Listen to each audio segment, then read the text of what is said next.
तथागत गौतम बुद्ध के चरणों में श्रद्धा सुमन अर्पित करते हुए राष्ट्र निर्माता, सिंबल ऑफ नॉलेज बाबा साहब डॉक्टर भीमराव अंबेडकर जी के चरणों में श्रद्धा सुमन अर्पित करते हुए आज सिद्धार्थ विहार के विशाल सोसाइटी में बाबा साहब डॉक्टर भीमराव अंबेडकर जी का जो भव्य जन्म महोत्सव मनाया जा रहा है और इस जन्म महोत्सव के प्रोग्राम में शामिल होने वाले सभी मेरे बुजुर्ग माताएं, बहनें एवं प्यारे प्यारे बच्चों को बाबा साहब डॉक्टर भीमराव अंबेडकर जी के 133वें जन्मदिन दिवस की बहुत बहुत हार्दिक मंगल कामनाएं स्वीकार करें। सम्मानित साथियों, बाबा साहब पर बोलना सूरज को दीपक दिखाने के जैसा है और मुझे लगता है कि बाबा साहब के विषय में जितना सुनो, जितना जानो, जितना पढ़ोगे वो बहुत कम लगता है।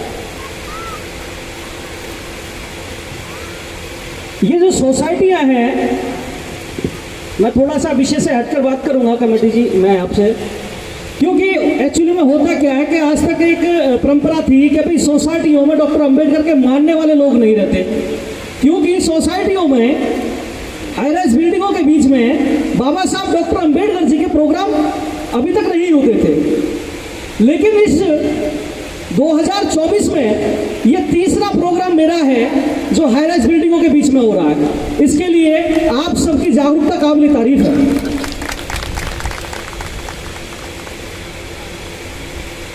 मैं आपको एक विषय याद दिलाना चाहूंगा। कई जगह जब मैं प्रोग्राम में गया तो कुछ लोगों को ऐसा लगता है कि डॉक्टर अंबेडकर के जो अनुयायी हैं वो कुछ ऐसा फूहर बोलते हैं कि जिससे दूसरे लोग नाराज हो जाते हैं, परेशान हो जाते हैं और वो लोग प्रोग्राम में आना पसंद नहीं करते। लेकिन ऐसा नहीं है। जो व्यक्ति सच्चाई को सुनेगा, स्वीकार करेगा, उसे अच्छा लगेगा। वो जानेगा कि आखिर ऐसा क्या हुआ कि जो इतनी प्रताड़नाएं, ये सब होने के बावजूद भी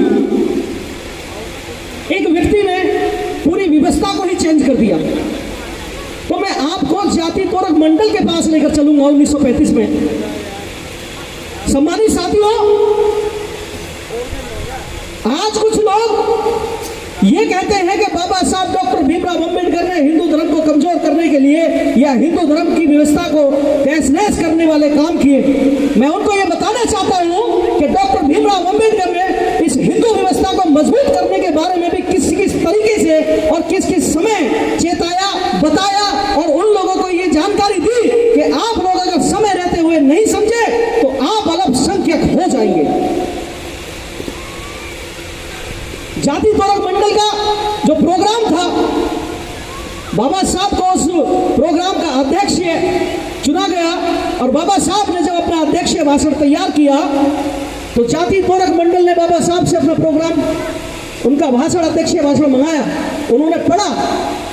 पढ़ने के बाद उसमें कुछ 2-3 चीजें ऐसी थी जो उन्हें अच्छी नहीं लगी।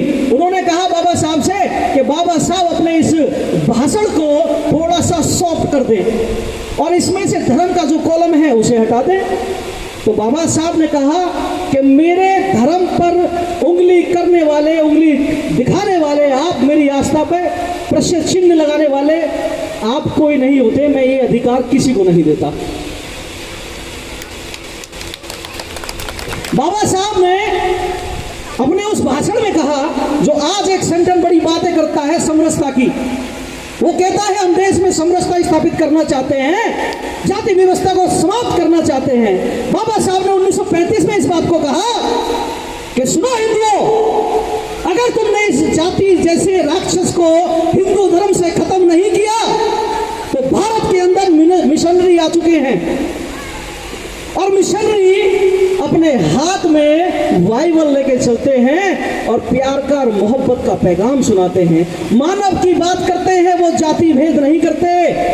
अगर तुमने ये जाति व्यवस्था को खत्म नहीं किया तो ये लोग जो मिशनरी देश के अंदर आ चुके हैं, ये जो ट्राइबल्स, जो वनों में रहने वाले लोग हैं, ये जो अछूत तुम्हारे गांव की बस्तियों से भी बाहर रहते हैं, जिन्हें तुम ढंग का पानी नहीं पीने देते, जिन्हें तुम मानव नहीं समझते, जिन्हें तुम सुबह शाम निकलने नहीं देते, जैसा अभी आजाद साहब ने कहा कि अगर वो तुम्हारे वेद मंत्र सुन ले तो उसके कान में पिघलाकर शीशा डालते हो, अगर जबान से बोल दे मंत्र तो उसकी जबान कटवा लेते हो। तुम इन्हें अपने धर्म स्थलों में नहीं घुसने देते, लेकिन मिशनरी इन्हें अपनी तरफ मोड़ लेंगे। अगर मिशनरियों ने इन्हें अपनी तरफ मोड़ लिया तो तुम्हारी गिनती गिने चुने अल्पसंख्यक बन के रह जाओगे अपने ही देश में। यह जाति हिंदू धर्म के ऊपर एक कलंक है। इस कलंक को जितनी जल्दी खत्म कर दोगे तुम उतनी जल्दी बहुत मजबूत बन जाओगे। आपको यह कलंक खत्म करना होगा। आज भी सोसाइटियों में 25 माले की बिल्डिंगों में जब अनुसूचित जाति जनजाति का व्यक्ति रहता है तो अधिकतर मैंने देखा और कुछ घटनाएं मेरे सामने आई, उनकी हमने लड़ाई भी लड़ी कि वो अपने सरनेम बदल देते हैं, वो खुद को छुपा लेते हैं कि वो जाटव है, वो वाल्मीकि है, वो खटीक है, वो धोबी है, वो कोली है। जब व्यक्ति अपना सरनेम छुपाता है तो वो अपने मां को बदचलन घोषित कर रहा होता है, क्योंकि वो अपना बाप बदल रहा होता है।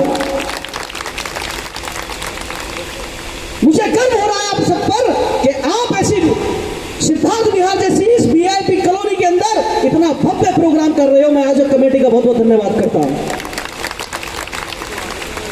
सम्मानित साथियों,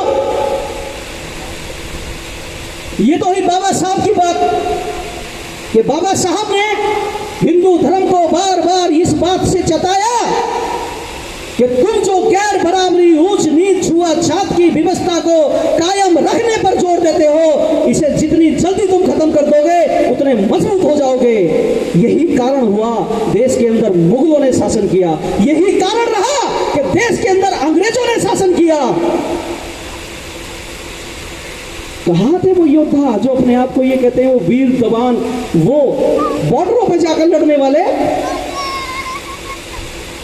भीमा कोरेगांव की कहानी तो शायद आप लोगों ने सुनी होगी, पेशवाओं की कहानी, जिन महारों को तलवार की नोक पर जमे हुए कण की बराबर अधिकार देने से उन्होंने मना कर दिया।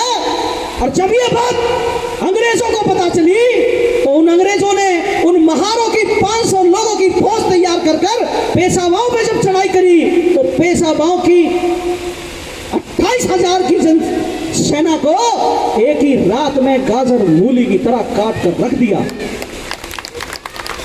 ये क्यों हो सका? क्यों हुआ ऐसा? क्योंकि अगर पेशवा उन महारों को अपने अधिकार दे देते तो वही कत्लेआम अंग्रेजों का भी होता। वो कत्लेआम पेशवाओं का नहीं होता, वो कत्लेआम अंग्रेजों का होता। लेकिन पेशवाओं ने अपना कत्लेआम कराना तो मंजूर समझा, लेकिन अछूतों को उनके अधिकार देने मंजूर नहीं समझे। सम्मानित साथियों, सरकारी नौकरी करने वाले लोग भी जाति के नाम पर प्रताड़ित किए जाते हैं। सोसाइटियों में रहने वाले लोग भी जातियों के नाम पर प्रताड़ित किए जाते हैं।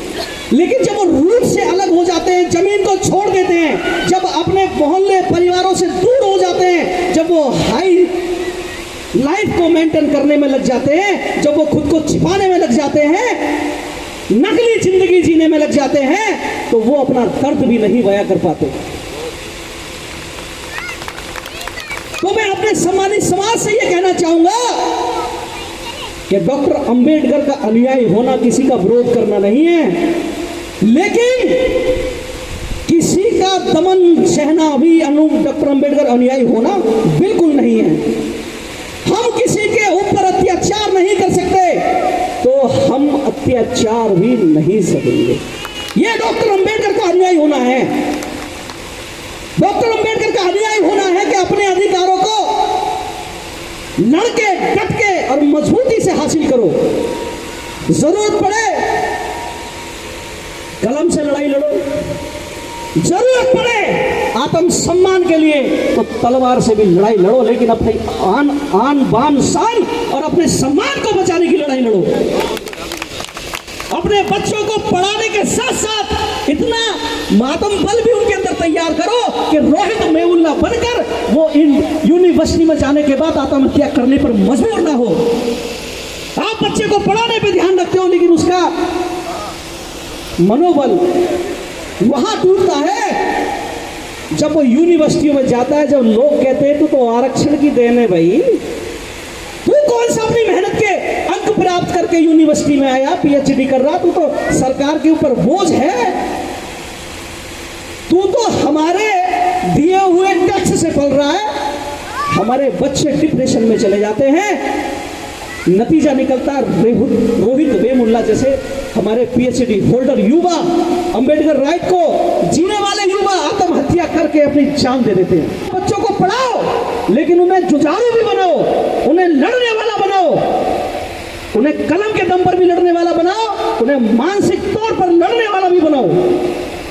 सम्मानित साथियों, मेरा मकसद किसी को उकसाना नहीं है, मेरा मकसद है आप लोग जमीनी हकीकत को समझें। आज इस देश में सबसे ज्यादा जीवन जीना मुश्किल है तो अनुसूचित जाति और जनजातियों का है। हम एक ऐसे दौर से गुजर रहे हैं जहां हमें सांस लेना भी बहुत मुश्किल हो रहा है, हमें अपनी संस्कृति बचानी बहुत मुश्किल हो गई है, हमें अपना वजूद बचाना बहुत मुश्किल हो गया है। अगर हम जिस तरीके से इस पंडाल में हजारों की संख्या में बैठे हैं, अगर इसी तरीके से छोटी छोटी जो घटनाएं हमारे साथ होती हैं, हमारी बहन बेटियों के रेप होते हैं, युवाओं पे फर्जी मुकदमे लिख जाते हैं, मर्डर हो जाते हैं, अगर इसी तरीके से हम उन समस्याओं में भी इकट्ठे हो गए, उन आंदोलनों में भी इकट्ठे हो गए, तो यकीन मानना कि सामने वाले अपने आप कांप जाएंगे, तुम्हारे साथ खड़े हो जाएंगे, कभी अन्याय नहीं करेंगे। तो अंबेडकर राइट सिर्फ ये नहीं है कि 14 अप्रैल पे अंबेडकर जन्मदिन मनाया और बाकी दिन सारे प्रोग्राम वही चल रहे हैं, और बाहर निकले तो जय भीम और अंदर गए तो कुछ और। दोहरी जिंदगी छोड़नी पड़ेगी, या तो इधर आ जाओ या उधर चले जाओ। दो नाव में पैर रखोगे तो फटकर मर जाओगे, कहीं के ना रहने वाले। सम्मानित साथियों, इन्हीं शब्दों के साथ अपनी वाणी को प्रेम देता हूं। आप सबने मुझे सुना, इसके लिए बहुत बहुत धन्यवाद। हम एक बार जोर से जय भीम बोलेंगे। जब हम जय भीम का नारा लगाते हैं तो एक पॉजिटिव वेव बनती है, और वो मिशन में काम करने वाले युवाओं को एक एनर्जी देने का काम करती है। तो हम जोर से बोलेंगे जय